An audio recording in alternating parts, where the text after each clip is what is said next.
everyone and welcome back to my channel. Today I'm going to be doing a Halloween book tag. Before I start, I thought I'd just show the makeup that I did today. This makeup is the Day of the Dead makeup. Day of the Dead is a holiday in Mexico, and lately for Halloween, especially last year, and I'm not too sure about this year, but the Day of the Dead costumes and face makeup have been very popular. So there are a lot of different ways to do this makeup. I've done it about, 5-6 times, and each time is different. But this is the one that I came up with today. So I just wanted to let everybody have a good look at it, because right now I don't have my glasses on and I won't be able to do the book tag without my glasses. So because I won't be able to read the questions without my glasses, so I just wanted everybody to be able to see it without the glasses on, because that kind of ruins the makeup, in my opinion anyway. So yeah, that's it. So I'm going to put my glasses back on so we can start the book tag. Okay, so the book tag we're going to do today is called Bump in the Night Tag. And it's created by Cold Tea and Crumbs, and I will link their original video in the description box below. So we're going to start with number 1. Which are your favorite supernatural, horror, scary characters to read about? I love reading anything about vampires. Vampires are the one supernatural creature that does not scare me at all. I'm a pretty big baby when it comes to horror movies and everything, but vampires don't scare me, so I love reading anything about vampires. And lately I've been starting to read a lot of books with zombies in it. Because I watched The Walking Dead, I think that I'm able to handle zombies more, so like they don't really scare me that much as they used to. But yeah, those are the 2 supernatural creatures I like reading about. Number 2. Which scene from any book would be your ultimate nightmare to be a part of? I think I said this in one of the other tags, but the scene that would give me an ultimate nightmare would be in Zombie Underground by Darren Shan, and that is when Mr. Dowling, the terrifying zombie mutant clown person, appears. As I said before, he's disgusting, he's scary, because first of all he's a clown, so that's scary. Second of all, he's wrapped in like people's intestines, and he has cuts and crevices all over his face, and when he first meets B, the zombie, the main character, he opens his mouth and thousands of spiders come out and go all over her, and it was just so, like, that's like a worst nightmare for me. So that would be from this book. Number 3. If you could explore any one scary or evil setting, which would you pick and why? The book would be The Dead Girls of Hysteria Hall by Katie Alander, and I would pick the asylum to explore. The reason being is, well, the asylum was a main part of the story. A lot of it wasn't explored. Like, there was just a few rooms that were part of the story, and supposedly this is supposed to be like a 3-story huge abandoned mental asylum, and only a few parts of it are explored in the book, and I would just want to do more exploring to see what was left behind and everything like that, and I think it would be cool. I would not go without somebody, and I would preferably want to explore it when it's not filled with ghosts. So yeah, I think that that would be cool. So that's why, so this is my pick for this question. Number 4. Which book was so frighteningly terrible that you almost fell asleep for eternity trying to finish it?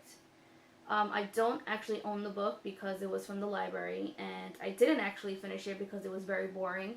But that would be Deception's Princess by Esther M. Freisner. It's supposed to be a story, a historical fiction about a girl who's living in Scotland, and she's the king's daughter, and it's supposed to be like adventure and stuff like that. It's supposed to be kind of like Brave, because when I was reading it, I got a feeling like the girl is Merida from Brave. It's like almost the exact same story.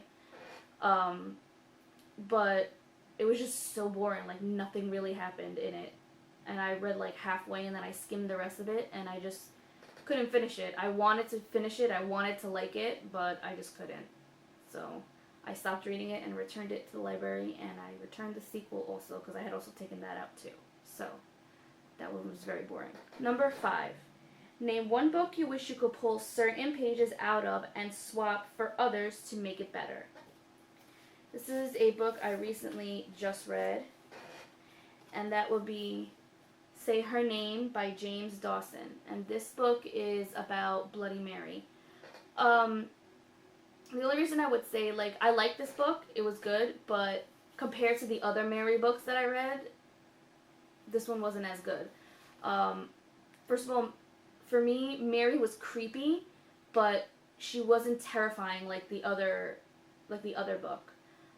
In this one, she's just, I guess, a girl herself, and she's just covered in blood, which is creepy, but it's not like the other one, where the other one scared the crap out of me. So that's why, and also to make it a little bit more interesting, I would say. Like the Mary legend in this one was good, but the other one was better. So, you know, it was okay.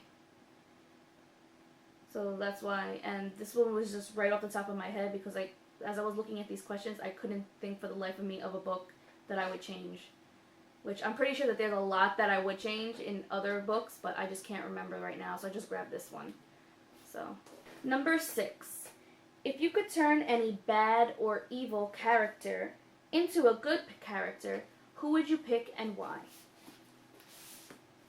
Another book that I recently read, I would pick Mary Worth from Mary the Summoning, which is also a book about Bloody Mary. And this one was the Mary who scared the crap out of me because she was more ghoul than ghost. And I did a review on this book and the second book in this duology. So I'll link that below also. The reason I would pick Mary as a ghost or as a bad, evil character to turn good was because she started out as good. She was just a regular 17-year-old girl, happy with life and everything, and you know, excited to visit her sister who was having a baby and everything like that. And then just circumstances happened to her with the new priest that came to her parish, and it just made her life miserable and made her she went from such a happy girl to like a vengeful, miserable girl, and that was because of that pastor. So if that pastor never came to Mary's town, she would be a normal girl. So that's why I felt, even though she was scary and she was killing people, I still felt bad for her because it was like she never had a chance after that guy came. So I would pick her to be able to go back in time and for her to have a good life, the life that she deserved. And that's my answer for number 6. Now, the next part of this tag, which I guess you can do instead of answering the questions, but I decided to do this part as well, is a quick fire round, and that's just naming your favorite supernatural creatures that are on the list. So, I'm not too good with doing quick fire, so I'll try and do it as fast as I can, but there's no promises. The first is your favorite vampire character, and I could not pick between these two characters, and they're both from the same book. They're from The Immortal Rules by Julie Kagawa, and the characters are Allie and Kanan. I love Allie. She's a kick-ass heroine. She's trying her best to not be the monster that she has become. She sees vampires as monsters, but she's trying to be a good person.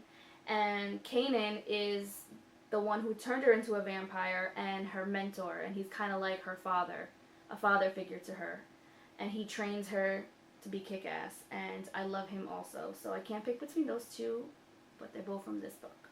The next one on the list is a werewolf. And I don't read that many werewolf books. I have a lot, I just haven't read them. The character that I picked is not the main character of the book, but his name is Devin from Raised by Wolves by Jennifer Lynn Barnes. This series is my favorite werewolf series. And Devin is just hilarious. He is a full werewolf. The main character isn't a werewolf. She's a human that lives with the werewolves.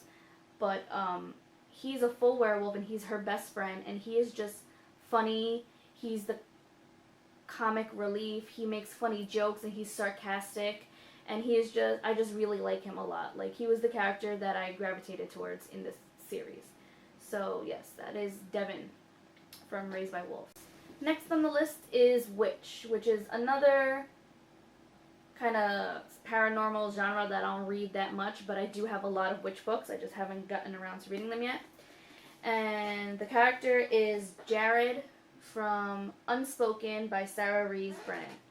I really like Jared. He's a broody bad boy who doesn't want to be around his family, and he doesn't know that he's a witch until he finds out later in the book, but he doesn't know. But he is very, very powerful, and his emotions play a lot into how his powers work. And he was very hard and mean to other people, but to the main character, Cammy, he was very sweet and nice with her, and he's one of the love interests for Cammy, and I like him a lot, even though he's supposed to be the bad one. But yeah, I liked him. The next one is Monster, which I don't have just like regular monster. You know, they're like some kind of creature. So I picked Bee from Zombie. She's a zombie who was turned on the first day of the zombie apocalypse.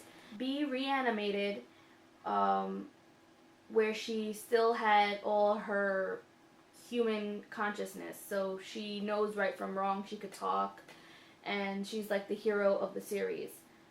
She is extremely, extremely kick-ass.